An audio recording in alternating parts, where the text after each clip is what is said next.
உங்க கைகளை ஓங்க வேண்டாம். ஒரு எச்சரிக்கை. திரும்ப அடிச்சு பாரு, என்ன நடக்கணும் தெரியும். அமைதியா இரு பெரியா, அமைதியா இருக்க சொன்ன. நாம ஏதாவது செஞ்சே ஆகணும். அதால என்ன சாதிக்க? உங்க மரியாதையை காப்பாற்ற முடியும். உங்களை இழிவுபடுத்தி அவமானப்படுத்தினாங்க. வானத்திலிருந்து அக்னி இறக்கி இவங்களை அழிச்சு சாம்பலாக்கிறதுக்கு அவங்கள தகுதியானவங்க. நெருப்பா? அந்த மாதிரி விஷயங்களை செய்யலாம்னு நீங்க தானே சொன்னீங்க. அந்த வார்த்தையை சொல்லுங்க, அது நடக்கணும். நீங்க விரும்பாத ஒரு பகுதியை சேர்ந்த சில ஆட்கள் உங்ககிட்ட சரியா நடக்கலங்கிறதுனால இவங்க தகுதி இல்லாதவங்கன்னு நீங்க தடையாக்க போறீங்களா? ஏன்னா நீங்க ரொம்ப சிறந்தவங்களா, அதிக தகுதி உள்ளவங்களா? நாம மத்தவங்களை கூட்டி சேர்க்கிறப்ப நீங்க காட்ட வேண்டிய வழி என்னன்னா தாழ்மையா இருக்கிறது. இந்த மாதிரியான மக்களை எரிக்கிறதுக்காக நீங்க ஆண்டவரோட வல்லமைய பயன்படுத்த விரும்புறீங்களா? சரி, தப்புதான். அது ரொம்ப மோசமான யோசனைன்னு தெரியுது.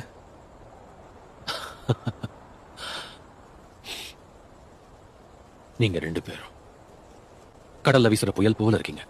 ஒவ்வொரு திருப்பத்திலையும் உங்க மார்பில இருந்து இடி முழக்கம் வெடிக்குது. சொல்ல போனா இனிமே உங்களை நான் அப்படித்தான் அழைக்க போறேன்.